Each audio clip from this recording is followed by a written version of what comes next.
আল্লাহ রাব্বুল আলামিন যখন তার বিশ্ব নবীকে বললেন, নবীজি এবার মানুষের সামনে তুলে ধরুন লা ইলাহা ইল্লাল্লাহু মুহাম্মাদুর রাসূলুল্লাহ, আমি আল্লাহ ছাড়া কোনো মাবুদ নাই। আবুল আহাব, যে আবুল আহাবকে আল্লাহ দম দিয়েছেন, যে আবুল আহাবকে রব্বুল আলামিন মাল দিয়েছেন, সেই আবুল আহাব দুনো হাতে পাথর নিয়ে আল্লাহ নবীর সামনে এসে বলেন, ওগো মুহাম্মদ, আপনার আল্লাহ কাল্লার কথা আমরা মানি না। জোরে কোন নাউযুবিল্লাহ। আপনার আল্লাহ কাল্লার কথা মানি না আমরা আল্লাহর কথা। এই কথা বলে নবীজি যখন পাথর মারতে গেল, আল্লাহ রাব্বুল আলামিন তখন ডাক দিয়ে বলেন, ওগো নবীজি, আপনার বিরুদ্ধে আসে নাই, বরং আমি আল্লাহর বিরুদ্ধে এসেছি। অত বড় নিমক কালাম আল্লাহ তার নবীর পক্ষ থেকে জবাব দিয়ে দিলেন। আর যখন আবু লাহাব বলল, তাব্বাল্লাকা আলিহাযা জামাতানা, তুমি ধ্বংস হও, এই কারণে কি তুমি আমাদেরকে এইখানে একত্রিত করেছিলে?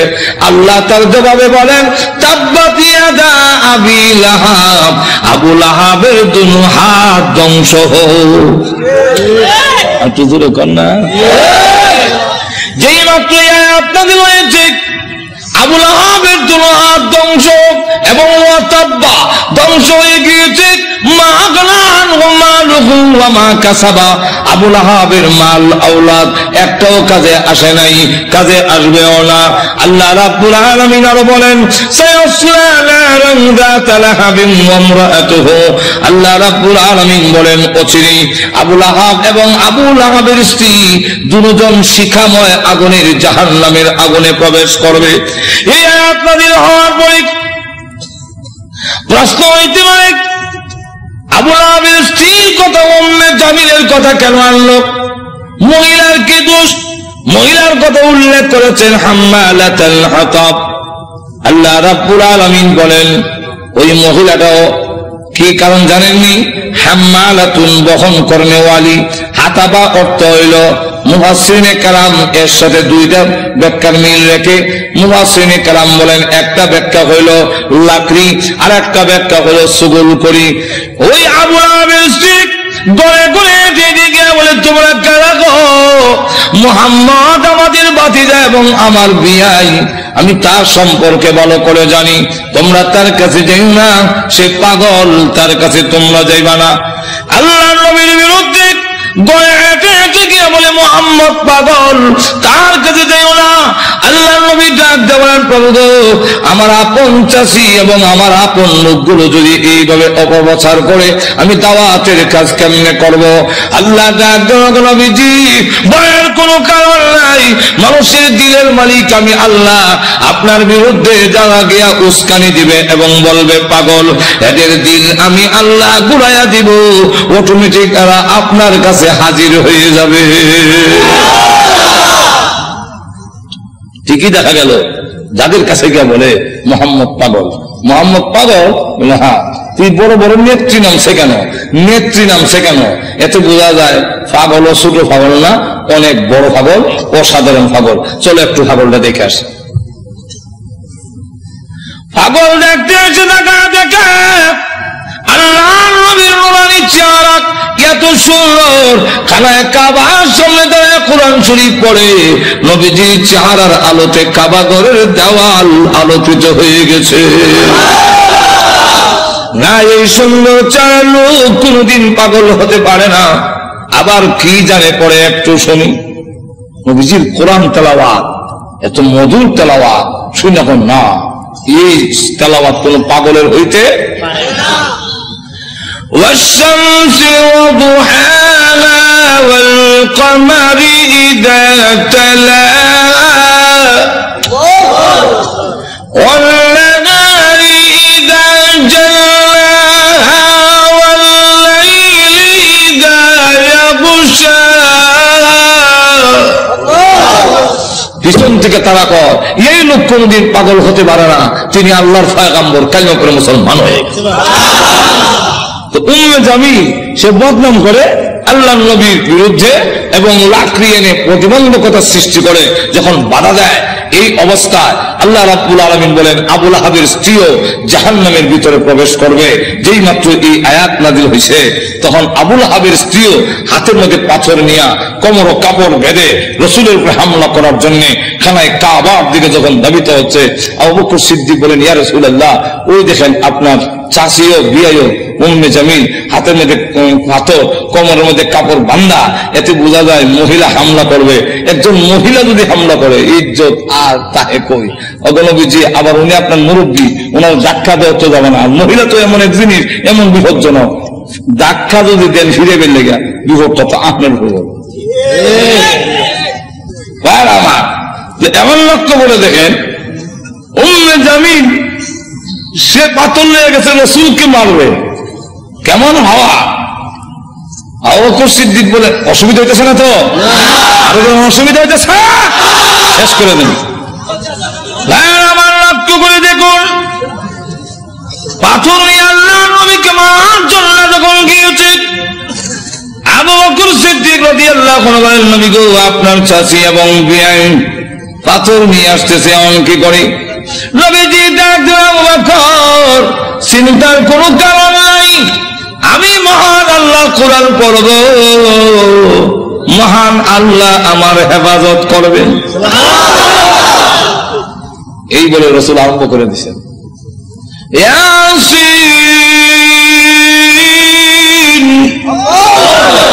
ওয়াল কুরআনিল হাকীম।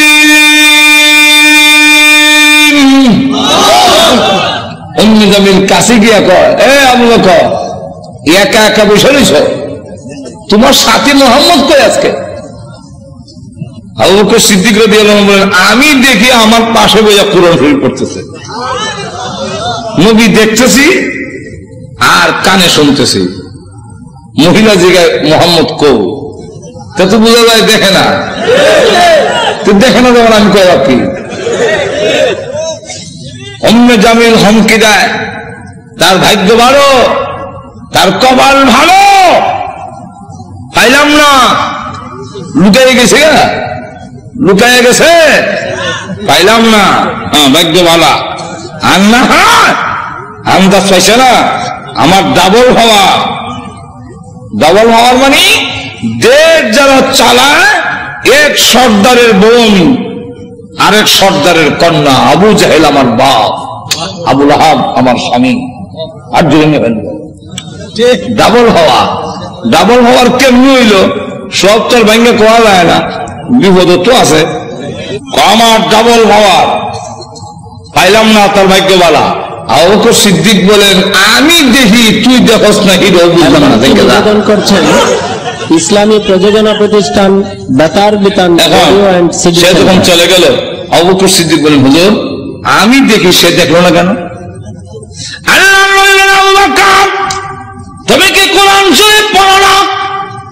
আল্লাহ রাব্বুল আলামিন আগে আমাকে জানাইয়া দিয়েছেন, وَإِذَا قَرَأْتَ الْقُرْآنَ جَعَلْنَا بَيْنَكَ وَبَيْنَ الَّذِينَ يُؤْمِنُونَ بِالْآخِرَةِ حِجَابًا مَسْتُورًا। আপনি যখন কোরআন শরীফ পড়ে তখন আপনার আর অবিশ্বাসী বেঈমান কাফেরের মাঝে আমি আল্লাহ হিজাবান মাসতুরা, গোপন পর্দা দিয়া আপনারে ঢাকা ফেলি। রাসূল বলেন, আবু বকর গোপন পর্দাটা কি জানো? আল্লাহু আ'লামু রাসূলুহু, আল্লাহ রাসূল বলেন, আমি যেই দিকে তাকাই সেই দিকেই দেখি অসংখ্য ফেরেশতা আমাকে ঘেরাও করে দাঁড়িয়ে আছে। আবু জাহেল আবু লাহাব ক্ষুব্ধ হইয়া দুই ছেলে, রাসূলের দুই মেয়ের যে বিয়ে করেছিল মনে আছে তো? একটার নাম উতবা, আরেকটার নাম উতাইবা। রাসূল প্রকাশ্য নবী হওয়ার আগে, রাসূল প্রকাশ্য নবী হওয়ার আগে দুই মেয়ে এই দুই ছেলের কাছে বিয়ে দিয়েছিল। এখন সে এই দুইজনের কেন কয়, তোমাদের শ্বশুর মুহাম্মদের কাছে আমার এবং তোর মার বিরুদ্ধে কোরআনের আয়াত নাযিল হয়েছে, অতএব তোমরা দুজন গিয়ে মুহাম্মদের সামনে বলতে হবে আপনার আল্লাহ তাআলা মানি না। আর একটু জোরে কর না, আল্লাহ তাআলা যেমন বোঝা যায় সাটা জোরে কোন ঠিক কেমন অবজ্ঞা, অবজ্ঞা কেমন চিন্তা করেন, নিমক কালাম কারে কর জোরে কোন ঠিক না।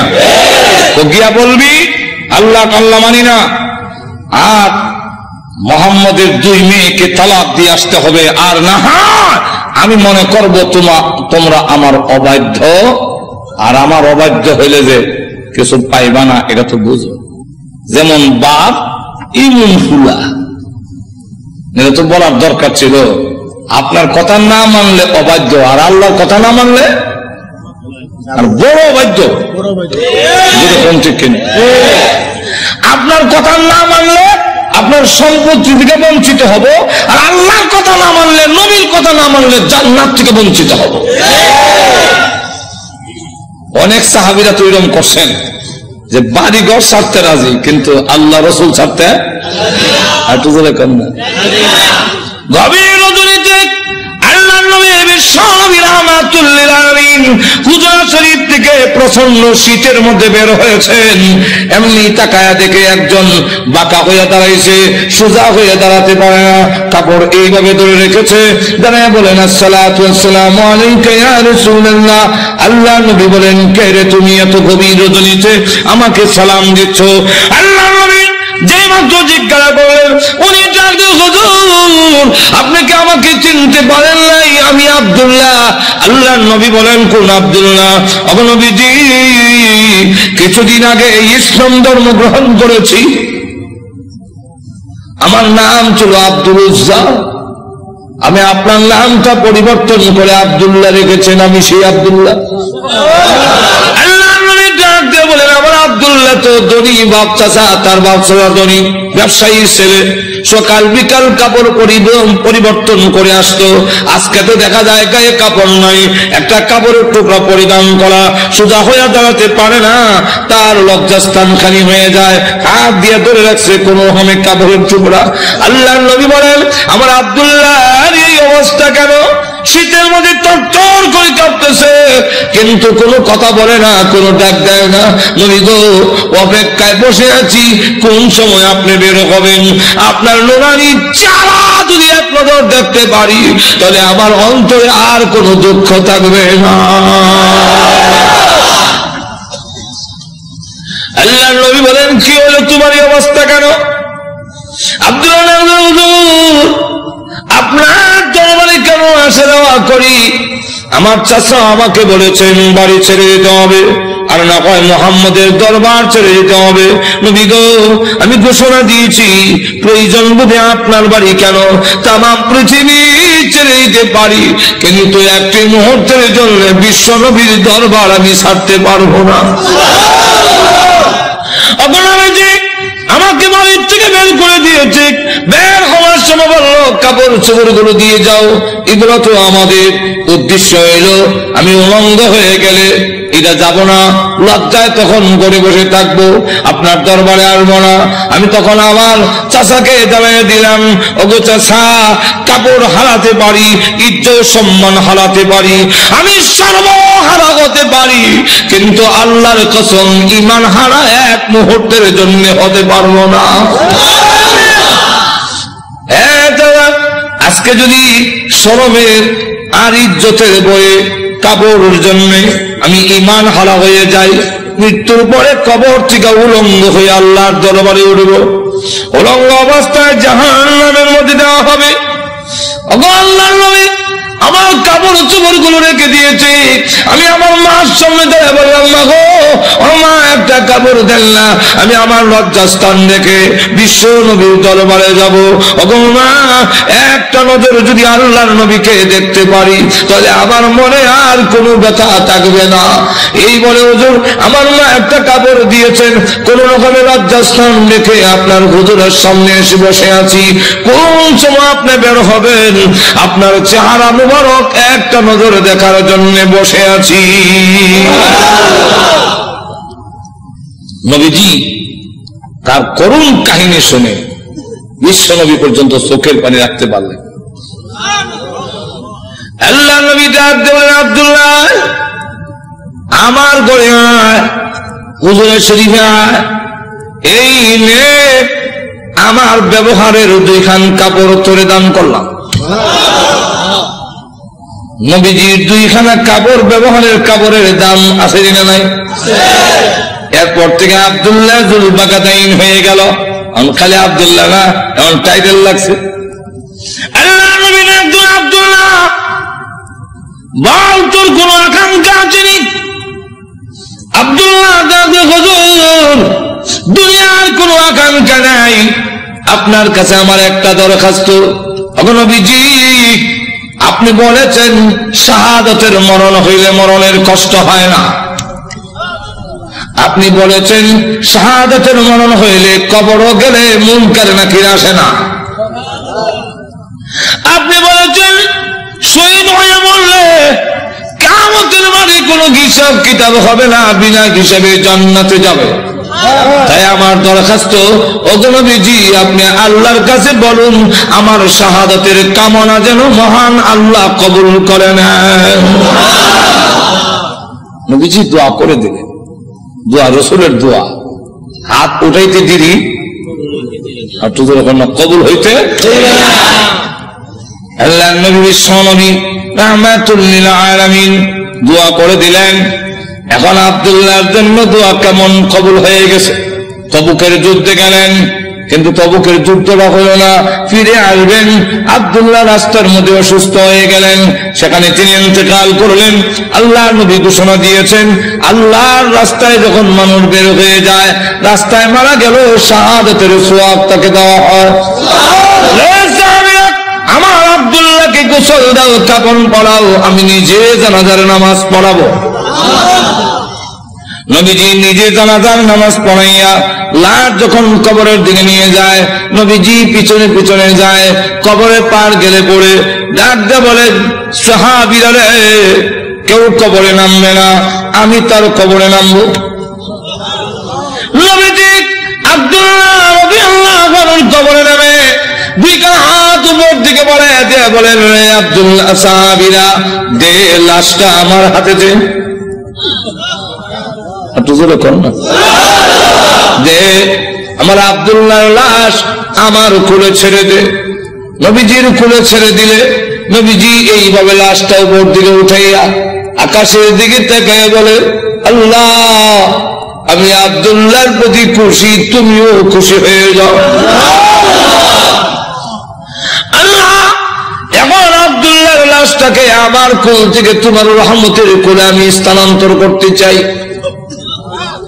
এই কথা শুনে সাহাবীরা দৌড়ে কবর পার কান্না শুরু করেছেন। বিশেষ করে সাদ ইবনে আবি ওয়াক্কাস রাদিয়াল্লাহু আনহু ডাক দিয়ে বলে, মাটিতে গড়িয়ে কান্না আর বলে আব্দুল্লাহ রে, এই লাশটা তোর না হইয়া আমার যদি হতো রে, আমার ভাগ্য কত ভালো ছিল রে আব্দুল্লাহ, এই লাশ তোর না হইয়া আমার যদি হতো, যেখানে আল্লাহর নবী বলতেছেন আল্লাহ আমি খুশি, মেহেরবানি করে তুমিও আমার আব্দুল্লাহর প্রতি খুশি হয়ে যাও। লক্ষ্য করে দেখুন, এইভাবে অনেক ঘটনা সারা রাত বললেও তো শেষ হবে না। এইভাবে বাড়ি ঘর ছেড়ে দিয়েছেন আল্লাহর দ্বীনের জন্য, ইসলামের জন্য, আল্লাহ নবীর জন্য। কিন্তু আবু লাহাবের ছেলে যেমন বাবা তেমন ছেলে উতবা আল্লাহ নবীর সামনে গিয়ে বলে ওগো মুহাম্মদ, আপনার আল্লাহ তাআলা এগুলো আমরা মানি না। আর তুজুরে কর না। আর নবীজির সামনে দাঁড়ায় বলে আপনার 2 মেয়েকে তালাক দিলাম।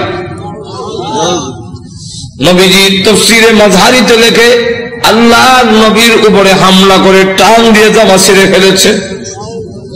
নবীজি চোখের পানি ছেড়ে দিয়ে কাঁদলে, হ্যাঁ প্রভু আমার জামা ছিঁড়েছে, এই জন্য আমি ব্যথা পাইনি।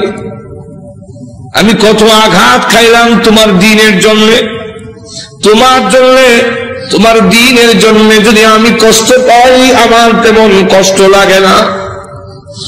ও প্রভু আমার মেয়েকে তালাক দিয়েছে, এই জন্য দুঃখ লাগে নাই, দুঃখ লেগেছে। আমার সামনে যদি তোমাকে কেউ অবজ্ঞা করে, তোমাকে অপমান করে, আমি রাসূল কখনো বরদাস্ত করতে পারি না। ভাইরা আমার, বাস্তবিক যাদের ভিতরে ঈমান আছে, ঈমানদার কখনো দুনিয়ার সকল কিছু বরদাস্ত করতে পারে, কিন্তু আল্লাহ নবীকে অপমান করবে এই পৃথিবীর কোন মুমিন কখনো বরদাস্ত করবে না। এর নামই হলো ঈমান। যেরকম ঠিক না? এই জন্মতে আল্লাহর জন্য, আল্লাহর নবীর জন্য, আল্লাহর দ্বীনের জন্য মুমিন তার জীবন উৎসর্গ করতে পারে, কিন্তু আল্লাহর অবমাননা কখনো মুমিন বরদাস্ত করতে পারে না। আমার আল্লাহর নবী, আল্লাহর মহব্বত নবীর অন্তরে বেশি না কম? আর জোরে কর না, সকলের চাইতে বেশি না কম? নবীজি কাঁদেন আর বলেন, প্রভু গো, আমার সামনে কেমনে কয় তুমি আল্লাহ টাল্লাহ, এত বড় নিমক কারাম আল্লাহ আমি কেমনে বরদাস্ত করি? আল্লাহ ডাক দেওয়ার, নবী গো, আমি বানাইছি নিজের সন্তান যদি নিজের দারিদ্র্যের টান মারে দুঃখ লাগে না? না লাগে? নিজের সন্তান যদি কিল মারে খাল্লায় কষ্ট লাগে না? আপনার কষ্ট লাগে না, কিন্তু দেখবেন আপনার মা এই জিনিসটা বরদাস্ত করবে না। আপনার ছেলে আপনাকে যদি দারিদ্র্যের টান মারে, আপনার কিন্তু কষ্ট লাগে না? আপনার যদি খাবলা মারে, আপনার কষ্ট লাগে না? মাথা সোজা করে টানে, আপনার কষ্ট লাগে না? লাথি মারে, কষ্ট লাগে না, কিন্তু আপনার মা যদি দেখে তখন বরদাস্ত করে না। দেখে তাহলে আল্লাহ ডাক দিয়ে বলেন, আমি বানাইছি মানুষ, এই মানুষ যদি আমার সাথে বিয়াদবি করে, আমাকে গালি দেয়, আমার বিরুদ্ধে বলে, এত আঘাত লাগে না, কিন্তু আমার নবীকে যদি কেউ কিছু কয়, আমি আল্লাহ বরদাস্ত করি না।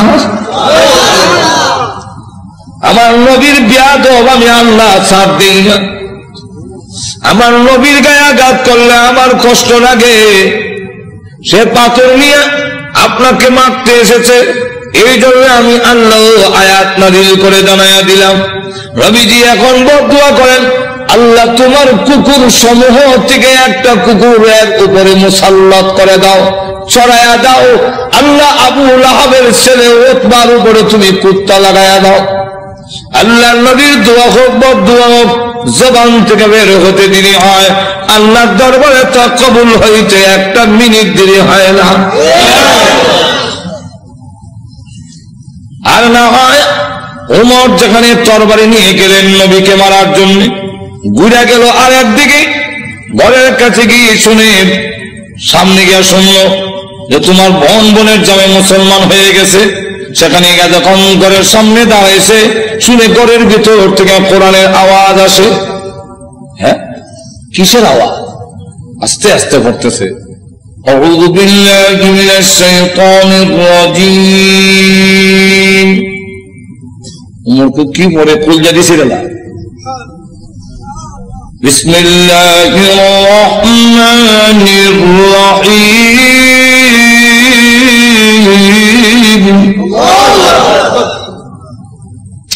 হ্যাঁ, গণকে আওয়াজ ফাতেমা কাহা আজরাইল আইছে,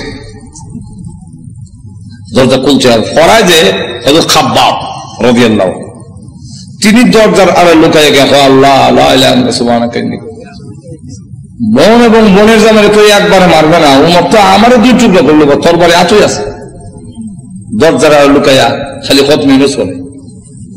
উমর ঢুকে তার বোন রে দিল এক তাপ্পর, বোনের জামাই রে তাপ্পুর খাইয়া উল্টে গিয়ে বসছে। বোন বাধা দিয়ে, আমার স্বামীরে মারো কেন? দিলাম তোরা একটা। বোন যখন তাপ্পুর খাইছে, কানে পর্দা হইতে গেছে, বোন তখন কয়, শোনো, তুমি যেমন খাত্তাবের ছেলে, আমিও খাত্তাবের মেয়ে। তুমি জানো না ইমান এমন এক জিনিস, এটার মধ্যে যত চাপ দেওয়া যায় তত এটার স্প্রিট। ইমানদার এমন এক জিনিস, এটার যত গোতা দিব অত ভালো অভ্যাস। গুতা দিত না, ঘুমাইতাম। চিড়িয়াখানা গেছে, দেখে চিড়িয়াখানা এক বেটা গিয়ে দেখে ফিঞ্জিরের ভিতরে লট দিয়া বাঘ আটকাইতেছে, দেখছেন না? তো চিড়িয়াখানা এটা তো উন্মুক্ত না, সে যে উন্মুক্ত বড় ধরে খাইতো, এটাও তো খাইতে পারে না, সামান্য খাওয়ান ভাই চলে গেছে। ধর্ষণার্থী একজন দেখুন না, এক লোকটা কর এটা শুনছি বাঘ, এটা দিয়ে ছাগল। বাঘে না মানুষ দেখলে তর্জন গর্জন করে, এটা দিয়ে কিচ্ছু কয় না। তো দিছে সাথী দেখ গুতা আবেদন করছেন খাওয়ান ঠিক ভাই হয় না, প্রতিষ্ঠান তোমার সিটি সেন্টার গুতা দেশ করে জানাস না ভাত গুতা দিলে ভালো হলো, যেমন গুতা দিছে মুখা হাত হাত করে দেন হালছে, এখন জুতা মুজা হাতে হালাই এটা দিচ্ছেন তো যেরকম ঠিক কিনা। ফাতেমা ডাক দেখো ভাই, তুমি যে আমার সব কিছু মনে করছো আমি বন্ধ হয়ে যাবো, সুস্পষ্ট করে বলে দেই সত্য ধর্ম গ্রহণ করছি, মারতে পারো, জীবন গেল ছাড়তাম না। তখন কয়ে এটা নিয়ম, মানুষ যখন দিনের উপরে ইসলামের উপরে অটল অচল থাকে তখন তারা আল্লাহ সাহায্য আসে, আর যারা নির্যাতন করে হেরার দিলের মধ্যে আল্লাহ ডর ঢুকাইয়া দেয়। তোমার কয় ইয়ে তো মারলাম তো সামলাইতাম পারি না, কি করছি রে দেখো না, তোমাকে দেওয়া যাবে না। কেন? এটা কোরআনের অংশ।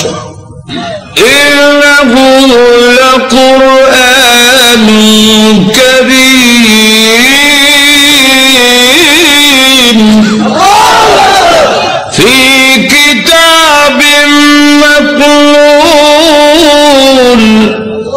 লা ইয়ামাসসুহু ইল্লাল মুতাহহারুন।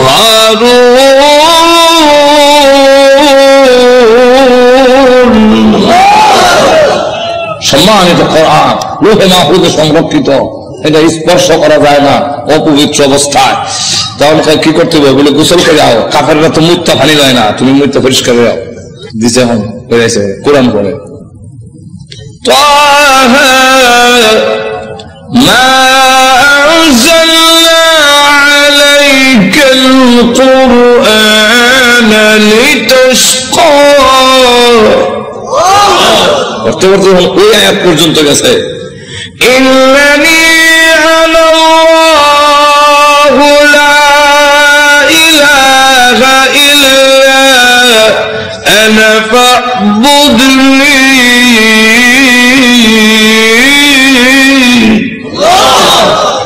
দেখো চোখ থেকে পানি নহর চালু হয়েছে। এমনি ডাক দেখাবো আমার মোহাম্মদের দরবারে নিয়ে আসল, তো পর্দার আড়ালে যিনি লুকাই আছেন দরজার আড়ালে মনে হতো।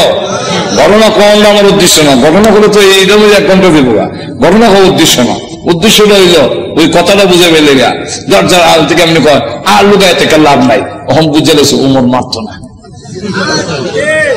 তো সংবাদটা আমি আগে দিলাই, কারো সুসংবাদ আগে দিতে একটা মনের মধ্যে একটা আনন্দ পাওয়া যায়, তো আমি আগে দিলাই। এমনি দরজার বাইরে থেকে আড়াল থেকে বেরিয়ে কয় হ্যাঁ তাদেরকে কোরআন শরীফ আমি পড়াইছি। আচ্ছা, তো আপনাকে সুসংবাদটা দেওয়ার জন্য বেরিয়েছে, তমুকে আসলাম। কি সুসংবাদ?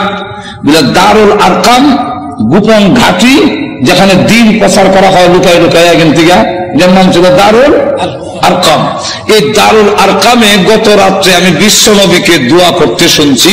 আল্লাহ রসুল বলছেন আল্লাহুম্মা আইজ্জিল ইসলামা বিআদিল উমরাইন, আল্লাহ 2টা উমর থেকে একটা উমর ইসলামের ভিতরে এনে ইসলামের শক্তিশালী করে দাও। একটা হলো উমর ইবনুল খাত্তাব, আর একটা হলো উমর ইবনে হিশাম, যার টাইটেল হলো আবু জেহেল। আগে আসলে আবুল হাকাম, এরও নাম উমর, আর এই আমিরুল মুমিনিন উনার নামও উমর। আল্লাহ রাসূল বলে এই 2টা উমর থেকে একটা উমর আমারে দাও। আল্লাহ রাব্বুল আলামিন মনে হয় গত রাত্রের রাসূলের দোয়াটা তোমার বেলায় কবুল হয়ে গেছে। কথাটা বুঝলেন? তো রাসূল দোয়া করতে দেরি হয়, বদদোয়া এরকম। তো এই অবস্থায় দোয়া যখন বদদোয়া হোক আর দোয়া কবুল হয়ে যায়, রাসূল যখন কইয়া দিলেন কুকুর সমূহ থেকে একটা কুকুর ছড়াইয়া দাও, এখন দেখেন কি হয়। আবু লাহাবের ছেলে উতবা, সে সিরিয়ার থেকে ব্যবসায়ী কাফেলা নিয়ে আসতেছে, রাস্তার এক জায়গার মধ্যে বিশ্রামের জন্য তাদের গমের বস্তা খেজুরের বস্তা তৈছে, এমনি দেখে পাহাড়ের টিলার মধ্যে একটা ভাগ বৈশা খালি মাথা ঘুরাইয়া আবু লাহাবের ছেলে উতবারে ভালো করে দেখে, যেমন বোঝা যায় গোয়েন্দা অফিসার আসামি দেখতেছে। এমনি সে ডাক দিয়া কয়, ও আমার সাথীরা, বাঘ যেভাবে আমার দিকে চায় এতে বোঝা যায় মুহাম্মদের বদদুয়া কবুল হয়ে গেছে। তো রাসূল তো বলছিলেন কুকুর, এখন তো বাঘ, উল্টা দি না, উল্টা না, রাসূল কুকুর দিয়া বাঘই বুঝাইছেন, হেরাও বুঝছে। এর কারণ রাসূল বাঘ কইয়া কুকুর হয়ে কুত্তা বুঝাইলেন কেমনে? কুকুর মানে বাঘ, বাঘ মানে কুকুর, দুইটার একটা মিল আছে। কি মিল? চতুষ্পদ জানোয়ারের মধ্যে কুত্তা হাও আলগি দিয়া পেশাব করে আর বাঘও হাও আলগি দিয়া পেশাব করে, তাহলে মোতায় মোতায় দুইটার একটা মিল আছে। হাইওয়াতুল হাইওয়ান নামক কিতাবের মধ্যে এই ইয়েটা দিচ্ছেন, কথা বুঝলেন। এখন আসুন, তাহলে দেখা গেল এই অবস্থায় সকলে আপনি আমাদের ছেলে, সর্দারের ছেলে, আপনার সিকিউরিটির ব্যবস্থা আমরা করবো। আপনি ভয় পাচ্ছেন কেন? সিকিউরিটি তারা করবো। সিকিউরিটি কত সিকিউরিটি বন্ধ করে খারাপ হিসেবে লোক নাই, মানুষ নাই, এরকম বহুত ঘটনা আঠের এখন না, গজব আসবার হইলে ফিরাইতে পারে না।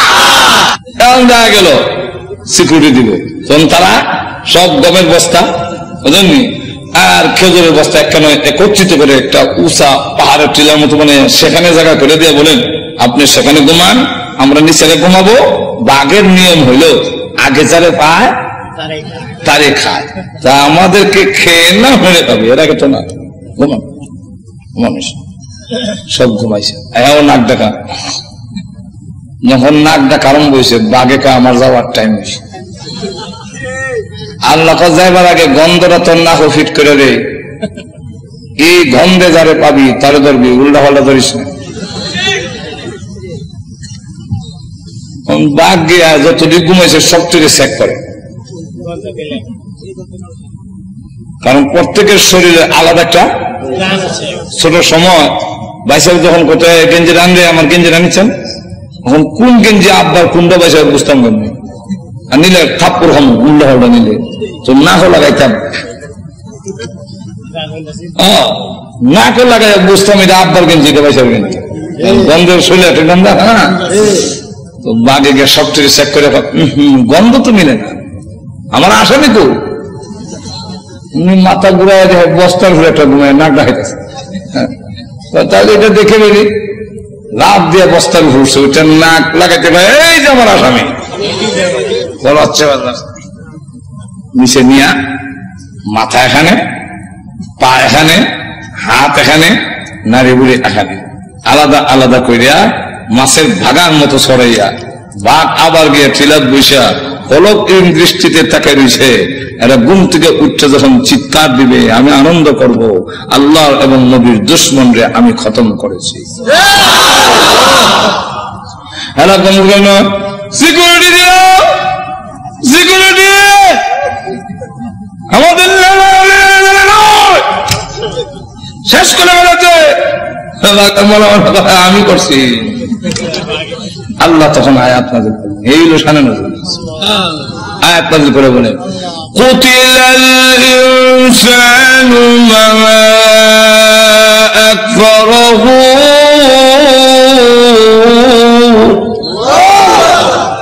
মানুষ ধ্বংস হয়েছে নি, আর তো ধরে কন রক্ষা করতে পারছে? আপনি আমিও ধ্বংস হব মরণের সময়, কেউ আমাদের রক্ষা করতে। আর তো ধরে কন কাল্লা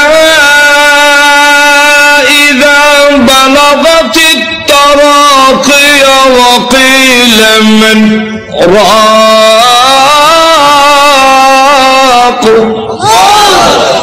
তখন কন্ট্রোল হয়েছে জানাবে কেউ রক্ষা করতে পারবে না।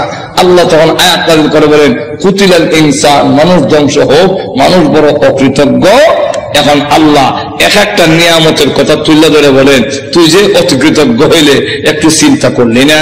মিন আইয়ি শাইইন খালাকা, তুই কিসের তৈরি, তোর কি দিয়ে বানানো হইলো? এটার জবাব পারবো না, কারণ জানি না তুই কি দিয়ে বানিয়েছেন। এর লাগে আল্লাহ নিজেই জবাব দিয়েছেন মিন নুতফা, নাপাক পানি দিয়ে বানাইছি, যারা অত্যন্ত ঘৃণিত। আমি আল্লাহ এত সুন্দর করে তোরে বানাইলাম। আবার বানাইছি যে খালাকাহু ফাকাদ্দারাহু, কাদ্দারা ইউকাদ্দিরু, এটার দুইটা ব্যাখ্যা। একটা ব্যাখ্যা হইল তোমাকে এইভাবে বানাইলাম, গরু ছাগল এইভাবে না, তোমার কুদরতি স্প্রিং দিয়ে জায়গায় জায়গায়, মানে কুদরতি স্প্রিং, যেরকম ঠিক কেন কুদরতি স্প্রিং, এরপরে গরু যেরকম ঠিক কিনা। কিন্তু মানুষ তুমি সেলুনে গেছে, চুল কাটবা ডাইন দিকে বামে বামে যেরকম ঠিক না, ঠিক না। তোর মাথা এইভাবে ঘুরাবার মতো এই যে কুদরতি স্প্রিং দিয়ে তোরে বানাইলাম। আল্লাহ গরু কিন্তু এই ঠ্যাং ভাঙ্গিয়া পেশাব করতে পারে না, তোর আলু মানতে পারো, তোর সব মানতে পারো, কুদরতি স্প্রিং জায়গায় জায়গায় দিয়া আমি আল্লাহ এমন ভাবে বানাইলাম। আবার তুমি যখন বস্তা নেবে মাথা, তখন রড থেকে আরো শক্ত, যেরকম ঠিক না, ঠিক না। খালাকাহু ফাকাদ্দারাহু। আর একটা কাদ্দারার ব্যাখ্যা হইল কাদ্দারা ইউকাদ্দিরু তাকদীরান, এর অর্থ হলো তুই অত হতাশ হওয়ার দরকার নাই, অত পরেশান হওয়ার দরকার নাই, সুদে ঘুষে খাওয়ার দরকার নাই। তোমার কপালও তোমাকে জন্মের 50,000 বছর আগে কপাল লেখা কয়টা দোকানের মালিক অবি, এটা লেখকেই তোর দুনিয়াতে পাঠাইছি। যার বাস্তব প্রমাণ, যার বাস্তব প্রমাণ কপালে যদি না থাকে, বিদেশি ডিগ্রি থাকলেও বাংলাদেশের এমপি হতে পারে না, এমন ঘটনা বাংলাদেশও আছে। এমন শিক্ষিত লোক আছে যে আরেক দেশে গিয়ে পড়ায়, বিদেশ গিয়ে পড়ায়, এমন বড় ব্যারিস্টার আছে বাংলাদেশও, কিন্তু বুট পায় না। আর তোদের এখন না বাংলাদেশে এমন ঘটনাও আছে, উচ্চ শিক্ষিত তো উচ্চ ডিগ্রি নাই, কিন্তু বাংলাদেশ সরকার প্রধান হয়েছেন। কেন হয়েছে? এটা কপালও লেখা, যেরকম ঠিক না, ঠিক না। আর এটা ওই তলনাকে লেগে অত বড় ব্যারিস্টার হইয়া সংবিধান রচনা করিয়া ও তো পারে না, খেলে কোন না হওয়ার কারণ হলো এর কপালও এমপি লেখা নাই, যেরকম ঠিক কিনা। আল্লাহ তাই বলেন এক একটা নিয়ামত উল্লেখ করে আমাদেরকে বলেছেন নিমক খারাপ হলো না। আল্লাহ আমাদের সকলকে তৌফিক দান করুন। সকলে বলেন আমিন। ওয়া আখিরু দাওয়ানা আলহামদুলিল্লাহি রাব্বিল আলামিন।